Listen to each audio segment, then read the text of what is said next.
Bom dia a todos da Paróquia Santa Luzia, de Nova Iguaçu. Aqui quem fala é Jodeilson Oliveira. Estou num cenário novo, né? Não estou no Rio de Janeiro, estou em Minas Gerais, na cidade de Muriaé, hoje fazendo uma visita aqui também a comunidades católicas aqui da cidade. E também familiares, também amigos também.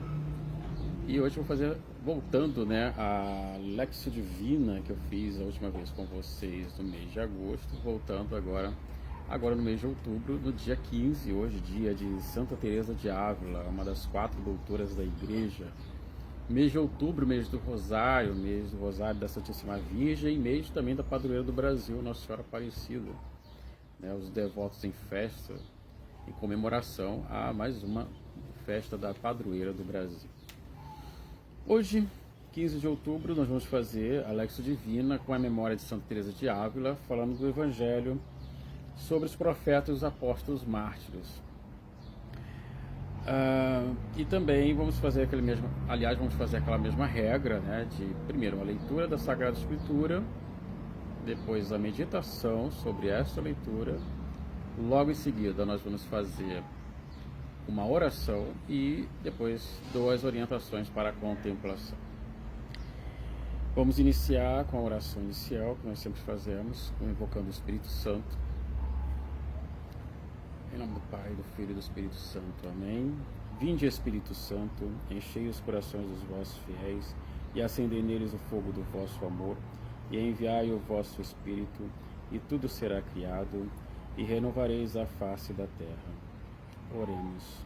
Ó Deus, que instruísse os corações dos vossos fiéis com a luz do Espírito Santo, fazei que apreciemos retamente todas as coisas, segundo o mesmo Espírito, e gozemos sempre da sua consolação, por Cristo, Senhor nosso.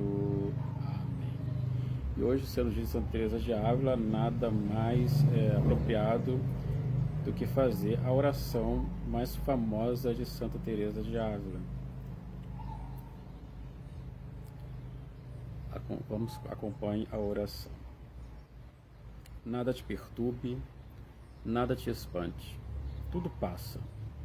Deus não muda. A paciência tudo alcança. Quem a Deus tem, nada falta, só Deus basta. E agora vamos fazer a leitura. A leitura de hoje é o Evangelho de Lucas, capítulo 11, versículos 47 a 54. Pegue sua Bíblia e nós vamos fazer agora essa leitura desse Evangelho. Leitura do livro de Lucas, o Evangelho de São Lucas, capítulo 11, versículo de 47 a 54. E assim ele diz: Naquele tempo disse Jesus: Ai de vós, porque construís os túmulos dos profetas. No entanto, foram vossos pais que o mataram. Com isso, vós sois testemunhas e aprovais as obras de vossos pais, pois eles mataram os profetas e vós construís os túmulos.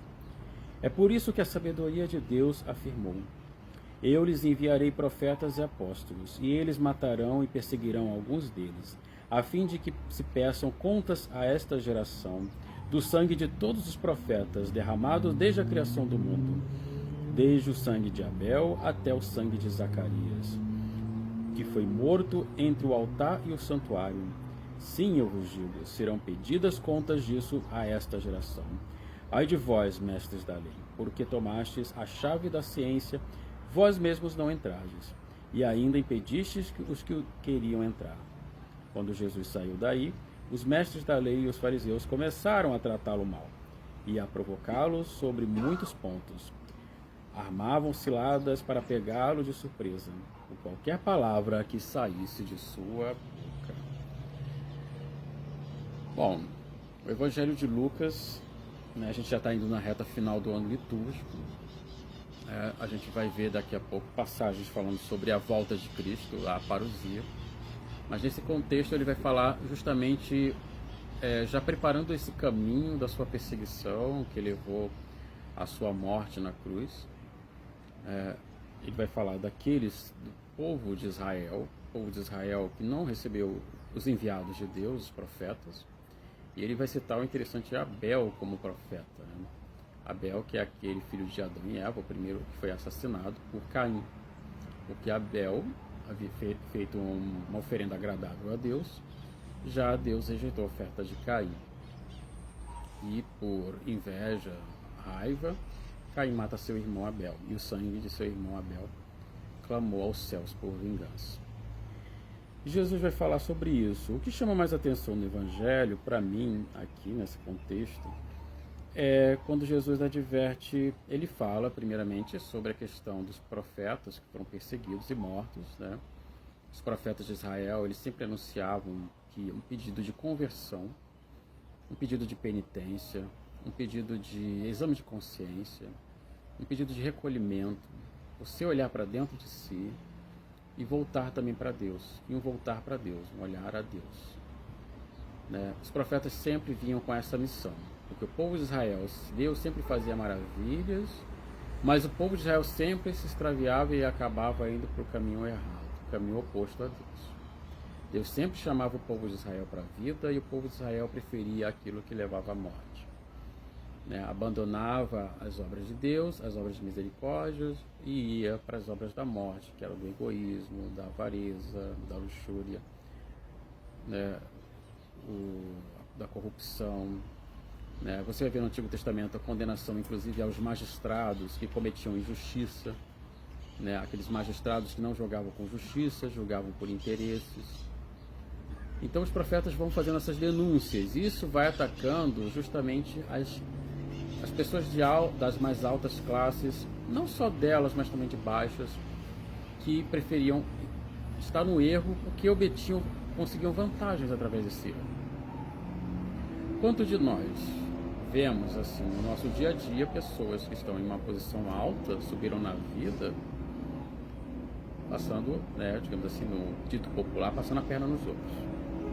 Quantas pessoas sobem na vida, né, querendo uma boquinha numa eleição, que a gente já está chegando perto, para poder, né, obter vantagem para si, não para a população. Quantas pessoas subiram na vida pisando em cima dos outros, até inclusive com sangue nas mãos. Não só no Brasil, mas a gente vê isso no mundo todo. A gente vê ditadores, a gente vê pessoas desonestas que estão no poder, que usufruem daquele poder, não para benefício de toda a sociedade, mas para benefício de si próprio. E os profetas eram aqueles naqueles tempos do Antigo Testamento, nos tempos de Cristo, né? João Batista foi um profeta que, por denunciar a união, a união incorreta, adúltera de Herodes, Antipas, a mulher convenceu de matá-lo. Então, João Batista foi um desses profetas que foi assassinado. E Jesus vai fazer esse alerta também em relação aos profetas antigos. Zacarias, que foi morto entre o santuário e o altar, porque os profetas incomodavam, eles denunciavam o erro, denunciavam o que estava errado, o abandono do culto a Deus, a injustiça cometida pelas autoridades, né? Nesse sentido, então isso incomodava as autoridades que estavam à frente do povo, porque eles estavam mais interessados em seus próprios interesses, não no outro, não na pessoa em si que estava sofrendo, não no culto de Deus que estava sendo menosprezado, negligenciado, na idolatria recorrente de Israel, que acontecia muito. Israel sempre acabava caindo na mão dos ídolos, e os profetas sempre denunciando, sempre tentando dar um sinal de alerta para a comunidade judaica. E Jesus vai fazer essa lembrança nesse evangelho de hoje, dessa denúncia do povo, que mesmo vendo a denúncia, a palavra de Deus falando, dos profetas denunciando os erros, preferiam manter-se no erro. Achavam que sua vida estava como assim, ignoravam a letra de Deus, a palavra de Deus, e mantinham-se no erro. E o que chama a atenção é que ele vai falar justamente sobre os fariseus e os mestres da lei, dizendo que eles têm as chaves, tomastes as chaves da ciência e vós mesmo não entrastes, e ainda impedistes que quem iria entrar. A classe dos fariseus era a classe religiosa de Jerusalém, que tomava conta do templo de Jerusalém. né? Então, a gente pode se ver dessa maneira também, com relação às pessoas que estão dentro da igreja, não só, mas que não vivem o Evangelho e não fazem justamente a sua função, que é pregar o Evangelho. Estamos nos meios das missões, mas quantos de nós ainda tem essa atividade missionária? Quantos de nós colocamos a palavra de Deus a serviço, colocamos o nosso serviço a prestar aos irmãos, ou guardamos assim apenas para si, escondemos o talento, enterramos o talento, achando que quando o Senhor voltar, é só desenterrar e entregar na mão dele: olha, eu preservei, não fiz nada, não investi. O dom que foi me dado não foi investido. Guardei, escondi para ninguém tomar, mas está aqui.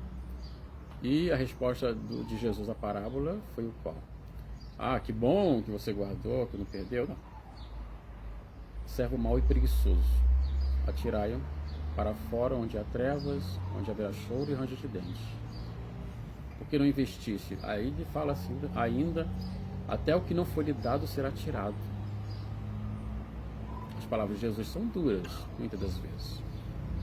É claro que nosso Deus é um Deus de misericórdia, mas é um Deus também que cobra de nós uma postura sobre aquilo que Ele nos dá. Deus nos dá os dons, mas também exige de nós que trabalhemos esses dons. Não podemos apenas guardar para si os nossos dons. Os dons têm que ser usados ao benefício de todos. E hoje, fazendo então uma memória de Santa Teresa de Ávila, fazendo uma comparação, Teresa de Ávila foi uma das grandes reformadoras do Carmelo. Era um tempo muito conturbado na igreja naquela época, né? Um pouco parecido com hoje, digamos assim. Não estamos num tempo tão tranquilo, estamos num tempo realmente bem tempestuoso. E aquela época, século XVI, a igreja, após o final da Idade Média, houve o movimento do humanismo, o abandono do teocentrismo. Deus deixava de ser o centro da sociedade e o homem em si, né, tornava-se o centro do mundo. Houve uma grande evolução das ciências e consequentemente, não consequentemente, mas talvez de maneira concomitante, aliás, a palavra mais correta, houve um abandono das práticas religiosas, mais apego aos prazeres terrenos e um abandono principalmente a vida religiosa se tornou, na verdade, uma vida mais mundana até dos que viviam fora. Haviam conventos que freiras tinham empregadas para limpar os seus próprios aposentos. Eles tinham uma vida, e geralmente quem pertencia à vida religiosa era gente de alta sociedade da época. Era mais um status social. A gente vai ver que, na verdade, isso não foi tão há pouco tempo atrás. Era comum as famílias nobres do Brasil terem filhos padres religiosos, porque era um status. Você tem um padre e uma religiosa na família, você era bem visto na sociedade. E, na verdade, não eram verdadeiras vocações, eram até falsas vocações. Aí havia, consequentemente, até escândalos. Teresa de Ávila viveu justamente nesse momento que o Carmelo tinha perdido a essência da vida carmelita. Então ela teve uma grande experiência mística com Cristo. Teve junto com São João da Cruz, pediu a ajuda de João da Cruz para poder reformar também a parte masculina da vida carmelita. Foi restaurando a vida do Carmelo. Havia locais que, quando Teresa de Ávila estava chegando, as freiras mandavam trancar as portas das janelas para ela não entrar. E ela chegava geralmente até com uma imagem de São José. Teresa de Ávila foi uma das grandes impulsionadoras da devoção a São José. E Teresa de Ávila foi, então, aos poucos reformando o Carmelo e a vida carmelita, né, foi sendo restaurada, reformada, né, em si. A gente pode dizer que tivemos na igreja vários reformadores da vida.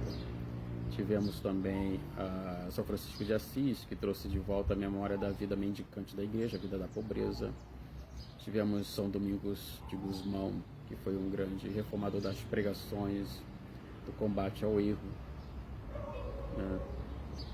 O Combate ao Erro também é uma obra de caridade, mas também era uma obra mendicante, que era uma obra que também visava a pobreza. E a vida carmelita também se destacava muito. Nós tivemos muitos santos carmelitas, como eu já fiz muitas vezes menções a vocês, das mártires de Compiègne, na França. Quem quiser ver o filme, tem até no YouTube, o Diálogo das Carmelitas, conta a vida das 17 mártires Carmelo, na França, foram assassinadas pela Revolução Francesa, pelo simples fato de quererem ter uma vida livre, uma vida seguindo de acordo, moldada ao Evangelho de Jesus Cristo. Então, isso eu convido a todos a fazer uma reflexão sobre os tempos modernos. Hoje o mundo, a gente passa por um novo, posso dizer, tomar a liberdade, um novo humanismo, né? O mundo, a ciência se desenvolve, a filosofia, as artes, e a gente vê uma tendência de sempre se desenvolver para um lado contrário da fé cristã, um lado oposto à fé, um lado oposto a Deus, uma rejeição a Deus em qualquer parte do Estado, da sociedade. É o chamado secularismo, é o laicismo. As artes e as ciências estão voltadas já para esse sentido, né? E não vemos muitos profetas. Poucos se levantam a voz, muitos têm medo de levantar a voz e dar sua opinião, poucos têm interesse de ler, estudar, para rebater, né? Não há muito apreço ao estudo, há muito apreço a um sentimentalismo sem pouca base, sem pouco conhecimento. Sentimentalismo é algo como uma fumaça, daquele momento, depois de um momento você não vai ter mais nada, diferente do conhecimento, que é uma base que você vai ter até para sua fé. Mas a gente vê que há pouco interesse, até mesmo dentro da nossa igreja, há um pouco interesse dos católicos de ler a Sagrada Escritura, de procurar um livro de instruções sobre a própria fé, ler o catecismo, ler obras de autores católicos, se instruírem, né? E infelizmente também há poucos, né, que fazem essas denúncias, essas pregações com relação ao que está acontecendo no mundo de hoje. Uma sensualização da infância, né, uma questão do aborto como direito, a eutanásia, como se a vida só servisse, como se você só tivesse utilidade, a vida só serve para quem tem utilidade. É um pragmatismo da vida, né? A gente rejeita os idosos porque já não tem mais utilidade na vida, então a gente bota a eutanásia como opção para acabar o sofrimento. Entre outras coisas do mundo que vem acontecendo, né, com relação a movimentos correntes que vão contrárias à fé da igreja, e vem dominando inclusive o pensamento dentro da própria igreja, né? Muitos católicos vão aderindo aos poucos. É como uma fumaça que você vai passar no incêndio, você não vai tocar no incêndio, mas a fumaça chega perto de você, você fica impregnado daquela fumaça, né? Pode passar horas e horas, aquela fumaça vai estar impregnada na sua roupa. A mesma coisa é a mentalidade. A mentalidade hoje é tão secularista, tão laicista, contamina até aqueles mesmo que se dizem seguidores do Evangelho, a qual Jesus convida a renunciar a si mesmo, tomar sua cruz e seguir. Então a gente vive nesse momento crítico da sociedade. Então não se busca a verdade, mas a verdade virou algo distante, como alguns chegam a afirmar, ou impossível. Não existe verdade absoluta, né? Então, se não existe verdade absoluta, isso contraria os próprios dogmas da religião, porque nós queremos um Deus que se revela, um Deus que vem ao homem, se encarna, torna-se filho de uma virgem, morre por todos, ressuscita, né?